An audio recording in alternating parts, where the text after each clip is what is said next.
중세 시대에 유럽의 교회나 성당은 천국을 염두에 두고 설계하고 건설이 되었다라고 합니다. 만약에 이 세상이 아주 조화롭고 아름답게 된다면 교회 건물과 같은 모습이 될 거라고 상상했습니다. 그래서 건축가들에게 그렇게 지으라고 요구를 했다고 합니다. 실제로 사르트르 대성당과 같은 유럽의 그러한 유명 성당들은 모두 이를 염두에 두고 건축되어졌습니다. 우리 그리스도인들 또한 그렇다고 생각합니다. 우리들이 하나님께 부끄럽지 않고 우리 스스로에게도 부끄럽지 않는 그런 세상을 만들고자 한다면 우리의 모습이 어떻게 설계되고 어떻게 건축되어야 할지를 염두에 두어야 합니다. 한 신학자가 러시아에 갔을 때 그러한 느낌을 받았다라고 글을 남겼습니다. 가난으로 얼룩진 거리와 칙칙한 건물들을 지나서 한 교회에 들어갔을 때 상상할 수 없는 아름다움이 벼랑간 자신을 에워쌌다라고 합니다. 교회 건물의 아름다움이나 벽에 걸려있는 성화 하나하나의 아름다움, 예배의 아름다움은 물론 이 모든 것을 넘어서 당시 예배에 참석했던 모든 사람들, 즉 자신들이 받은 경험, 은혜의 경험을 몸에서 배어 나올 수 있는 그 아름다움에 놀랐다라고 합니다. 물론 예배를 마치고 일상의 삶의 자리로 돌아가게 된다면 이 놀라움도 지워질 것입니다. 그러나 그들이 경험한 것은 지워지지 않습니다. 그 경험은 가장 깊은 내면에서 새겨져 남아있기 때문에 그렇습니다. 사실 우리가 살아가면서 경험하는 것 자체는 일회적입니다. 그러나 그 경험에 대한 기억은 우리 속에서 사라지지 않습니다. 우리는 어떤 경험이나 은혜를 통하여서 변화되어집니다. 다른 사람이 되어지는 것은 분명 그러한 경험이나 은혜입니다. 어떤 일이 있었는지 기억하지 못하더라도 경험에 대한 기억이 의식 너머에서 사라지더라도 그 상황은 달라지지 않을 것입니다. 예수님을 만난다고 하는 사실도 이와 다르지 않습니다. 예수님을 나의 주, 나의 하나님으로 고백하고 영접한 순간은 일회적입니다. 그러나 그 경험은 우리의 가장 깊은 내면에 새겨지는 것입니다. 잊혀진 것 같지만 실제로는 우리의 기억 속에 자리 잡고 있어서 다시금 되살아납니다. 우리는 교회에서 매주 다른 경험을 합니다. 예배의 순간에 느끼는 감정이든 설교든 찬송이든 기도든 잠깐 스쳐 지나가기도 합니다. 하지만 그것이 전해주는 의미를 묵상하고 되새기만 한다면 우리는 교회를 떠나면서 예배를 마치고 일상으로 돌아가면서 우리는 언제나 다른 존재, 다른 경험의 소유자가 될 것입니다. 그러나 여기에는 분명한 조건이 있습니다. 그냥 잠시의 감정으로 남아있어서는 안 됩니다. 그냥 이례적인 경험으로 스쳐 지나가서는 안 됩니다. 분명한 그 의미를 이해하고 깨달아야만 하는 것입니다. 요즘 우리 교회의 예배당에 낮 시간에 항시 음악을 틀어놓습니다. 감미로운 찬양의 소리가 울려 퍼지는 예배당에 앉아서 기도를 하든 묵상을 하든 그저 넉넉히 앉아있든 너무도 좋습니다. 차 한 잔을 들고 따스한 햇살을 맞으면서 지내는 오후 시간도 너무 감동적입니다. 그러다가 이런 생각이 들었습니다. 이 아름다움과 감동이 그저 내 감정으로 머물다 지나가면 이 모든 것이 무슨 소용이 있겠느냐라는 생각이 들었습니다. 사실 그렇습니다. 아무런 의미 없이 그저 이 감동에만 취해 있어서는 안 됩니다. 찬양의 아름다움이나 감동을 넘어서야 합니다. 그 분위기의 감미로움을 넘어서야 하는 것입니다. 우리는 주님을 묵상해야 합니다. 그 어느 때라도 그 어떠한 경험이라도 주님과 관련되어 묵상하지 않으면 우리의 은혜는 반감이 되고 말 것입니다. 주님께서 전해주시는 은혜의 의미를 분명하게 알아야 합니다. 우리의 일상에서도 마찬가지입니다. 집안일을 하면서 느끼는 아름다움과 감동, 산책하면서 비에 젖어 있는 단풍을 보면서 느끼는 아름다움도 마찬가지입니다. 이 아름다움에 멈춰서는 안 됩니다. 이 감동에 젖어 그냥 지나가 버리면 안 된다는 것입니다. 반드시 주님을 생각해야 합니다. 우리 입술에 기도가 담겨져야 하는 것입니다. 찬양의 울림이 우리 입술에서 넘쳐나야 하는 것입니다. 이것이 바로 우리 그리스도인들이 지니는 삶의 의미입니다. 이재철 목사님의 책에서 읽었던 제가 자주 묵상하는 예화입니다. 여러 번 나누었습니다만 다시 한번 얘기해 보겠습니다. 어느 날 한 사람이 바둑의 고수를 만났습니다. 그는 고수의 실력에 감탄하며 물었습니다. 바둑 고수들은 복기를 한다라고 들었습니다. 그런데 어떻게 그렇게 많은 수를 온전하게 다 기억할 수 있습니까? 라고 물었다고 합니다. 그러자 그 바둑의 고수는 미소를 지으면서 대답했습니다. 모든 수를 다 기억하지는 않습니다. 단지 의미 있는 수를 기억할 뿐입니다. 그러면 자동적으로 모든 수가 머릿속에 생각난다라고 합니다. 이 짧은 대화 속에는 깊은 교훈이 담겨 있습니다. 바둑판 위에 모든 수가 중요한 것은 아닙니다. 우리 인생에서도 지나가는 사소한 일이나 중요하지 않는 것들이 있습니다. 그러면 그것에 집착하기보다도 의미 있는 것에 초점을 맞추고 그것을 기억하며 살아가는 것이 중요하다라는 메시지입니다. 의미 있는 것들을 경험하면 기억되고 새겨진다라는 것입니다. 마찬가지로 우리가 하나님께 드리는 예배 또한 의미 있게 드리지 않으면 우리의 외부에 머물러 있는 피상적인 것들과 마찬가지로 된다는 것입니다. 그저 아름답거나 기분이 좋다거나 하는 것으로 끝나서는 안 됩니다. 반드시 의미가 있어야 합니다. 이 말은 교회에 있는 모든 것들에도 적용이 될 수 있습니다. 교회에 있는 모든 것은 의미를 전달해야 합니다. 다시 말하면 하나님의 사랑을 투명하게 전해야 한다는 것입니다. 우리 부활소망교회도 그것이 사람이든 사물이든 모든 것에서 단순히 아름다움과 감동을 느끼는 것을 넘어서야 합니다. 그 너머를 깨닫고 순종해야 하는 것입니다. 찬송과 기도, 예배도 마찬가지입니다. 어쩌면 우리는 예배에 익숙해지면 익숙해질수록 예배에서 하는 모든 것들이 그저 형식적이고 무감각해져 갈지도 모릅니다. 여기에 바로 위험이 있습니다. 예배의 진행 방식에 예배에서 행하는 모든 환경에 익숙해 갈수록 익숙함에 스며들수록 우리는 떨림을 느끼기 어렵게 되어진다는 것입니다. 우리와 함께 하시는 하나님을 만나기 힘들어질 수도 있다는 것입니다. 왜냐하면 그 속에 담겨있는 하나님의 뜻과 의미를 생각하지 않으면 그렇게 된다는 것입니다. 오직 우리가 말씀과 기도, 삶을 나누는 훈련을 할 때 그때에만 우리는 매주 전해지는 말씀의 새로운 깊이를 깨달을 수가 있습니다. 그냥 피상적으로 지나가서는 결코 우리의 삶을 변화시킬 수는 없습니다.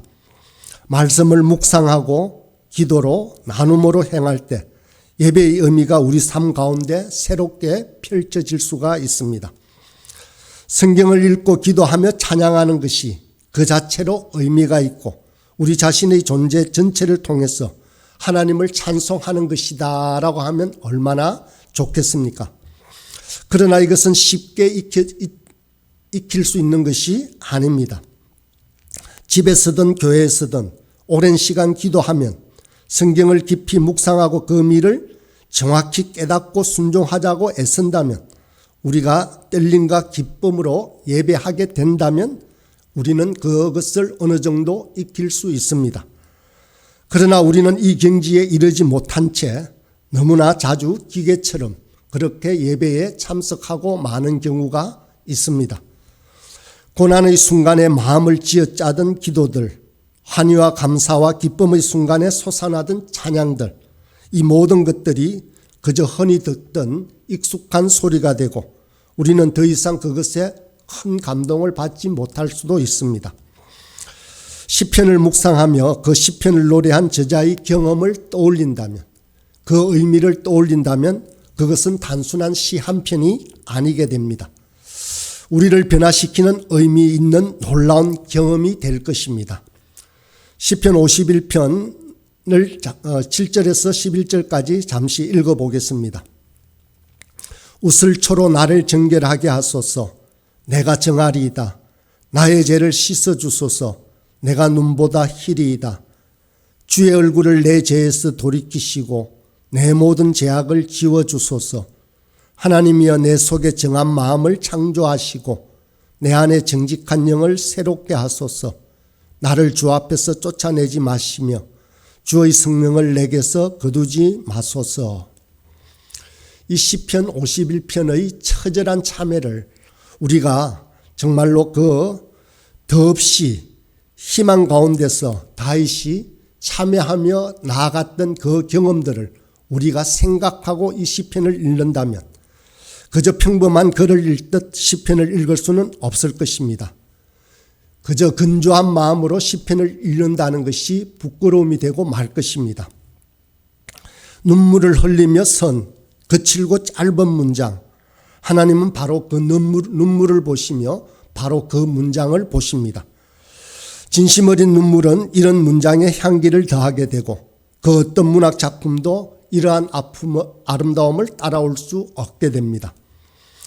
그런데 우리가 자칫하면 아름다움에만 매몰되어지는 노예가 될 수 있습니다. 아름다움이나 감동으로는 우리를 채울 수도 변화시킬 수도 없게 됩니다. 우리에게는 아름다움이 목적이 아닙니다. 아름다움은 우리에게 온전한 말씀의 의미를 받아들일 수도 있게 하기는 합니다. 우리 한 사람 한 사람이 받아들일 수 있는 한도 내에서 가장 온전하게 말씀을 받아들이게 할지도 모릅니다. 그러나 우리는 예배를 통해서 우리의 만족과 우리의 감동으로만 끝난다면 참으로 처절할 것입니다. 우리는 이 아름다움을 뛰어넘어 우리 자신을 부인하고 그 아름다움 너머에 있는 예수님의 십자가와 사랑을 볼 수 있어야 합니다. 십자가는 위대하고 아름답습니다. 왜냐하면 그 십자가는 우리에게 하나님이 주신 사랑을 반드시 깨닫게 하기 때문입니다. 또 우리를 사랑하셔서 우리 중에 하나가 되셨고 우리와 같은 삶을 사셨고 우리 죄의 모든 결과를 겪으신 그 사랑을 깨닫게 된다면 우리의 삶은 그저 아름다움에만 멈춰 있지는 않을 것입니다. 예수님께서 보이신 이 절대적인 십자가의 사랑은 다음 두 성경 구절에 나타납니다. 마가복음 15장 34절입니다. 나의 하나님, 나의 하나님, 어찌하여 나를 버리셨나이까? 참으로 처절한 외침입니다. 아버지 앞에 아들 예수님께서 그렇게 처절하게 그렇게 외치는 그 외침입니다. 또 한 구절입니다. 누가복음 23장 34절입니다. 아버지 저들을 사하여 주옵소서. 자기들이 하는 것을 알지 못함이니이다. 그 처절함 속에서 하나님을 향해 외치는 이 예수 그리스도의 사랑을 우리는 기억해야 합니다. 이 구원의 참된 사랑을 반드시 의미 있게 받아들이고 경험해야 하는 것입니다. 이 구절들은 말할 수 없을 정도로 아름답습니다. 그저 우리의 느낌을 말하는 아름다움이 아니라 영적인 아름다움, 영혼의 아름다움이라고 할 수 있습니다. 그러나 이 아름다운 십자가를 묵상하며 골고다 언덕에서 우리를 위하여 죽어가시던 그 사랑하여 그렇게 십자가에 매달리시며 고통받으시던 그 참 의미를 놓치지 않아야 합니다.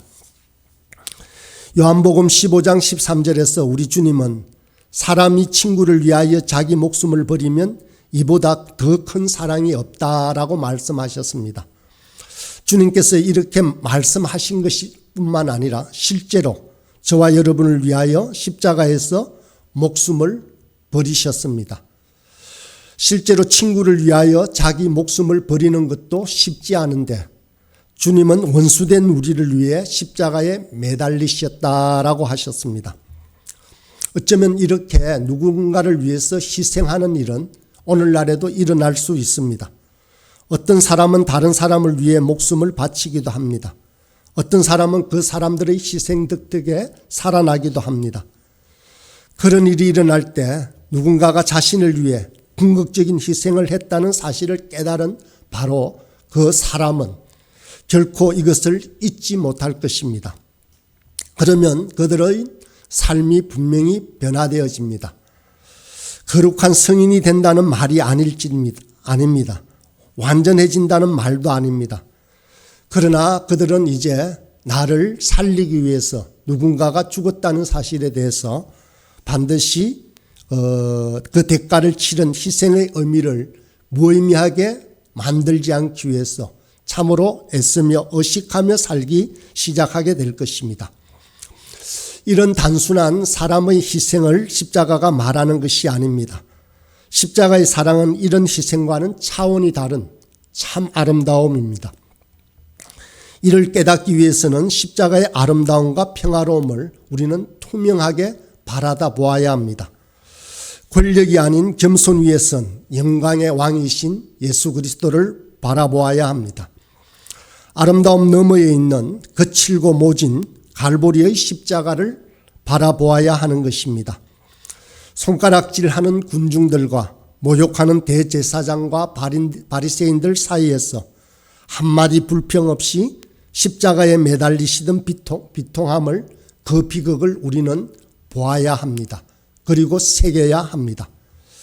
우리는 예배와 말씀과 찬양의 시간에 이 비극이자 아름다움인 십자가를 잊지 말아야 하는 것입니다. 예배 시간을 통해서 우리는 예수님과 하나가 되고 예수님과 함께 예수님 안에서 우리는 이 신비함으로 들어가게 됩니다. 그리고 그 신비함을 우리 속에 그리게 됩니다. 그렇기에 우리는 예배 시간에 십자가를 묵상하면서 또 기도하고 봉헌하고 사도신경을 고백합니다. 이런 예배의 순간을 통해서 우리는 그리스도와 하나가 되는 것입니다. 우리는 이 예배를 통해 예수님의 비극적인 십자가 사건에 함께 참여하는 것입니다. 마지막으로 덧붙이고 싶은 이야기가 있습니다. 최후의 만찬에 이어 일어난 일에 대해서 잠시 묵상해 보겠습니다. 마지막 식사를 끝낸 후 예수님께서는 먼저 겟셋마네 동산으로 가셨고 이어 갈보리로 나가셔서 십자가에 매달리십니다. 마태복음 10장 16절에 예수님은 말씀하십니다. 보라, 내가 너희를 보냄이 양을 이리 가운데로 보낸과 같도다. 주님께서는 최후의 만찬을 통해서 성령의 능력으로 몸과 마음과 영혼 안에서 우리를 주님과 하나 되게 하시고 뿐만 아니라 우리를 이 세상으로 보내십니다. 그리하여 우리가 이 땅의 작은 예수가 되게 하십니다. 또 우리로 하여금 살아있는 말씀이 되라고 하십니다. 저와 여러분이 교회에 오는 이유가 무엇일까요? 바로 이 이유 때문에 교회로 오는 것일까요? 아니면 섬김을 받으러 혹은 피할 곳을 찾아올 뿐입니까? 수많은 사람이 교회를 가르쳐 사람들이 모인 모임이라고 합니다. 그렇습니다. 교회는 공동체입니다. 하나님의 명령을 받들기 위한 귀한 공동체입니다. 한편으로는 그리스도의 몸된 우리는 모였다가 흩어지고 흩어졌다가 다시 머무는 그런 공동체입니다. 교회는 반드시 이와 같이 존재해야 합니다. 그저 우리의 감동과 아름다움에 멈춰 있는 것이 아니라 순종과 결단으로 십자가의 길을 나아가야 합니다. 그래서 우리가 경험한 아름다움 너머에 있는 우리 삶의 의미인 그 십자가를 알려야 하는 것입니다. 그것이 우리가 이 자리에 있는 이유입니다. 그것이 바로 우리가 살아가는 기쁨이자 소망이라 할 수 있습니다. 이 아침 십자가의 한없는 사랑을 알려주시고 깨닫게 하시는 하나님께 함께 기도하도록 하겠습니다.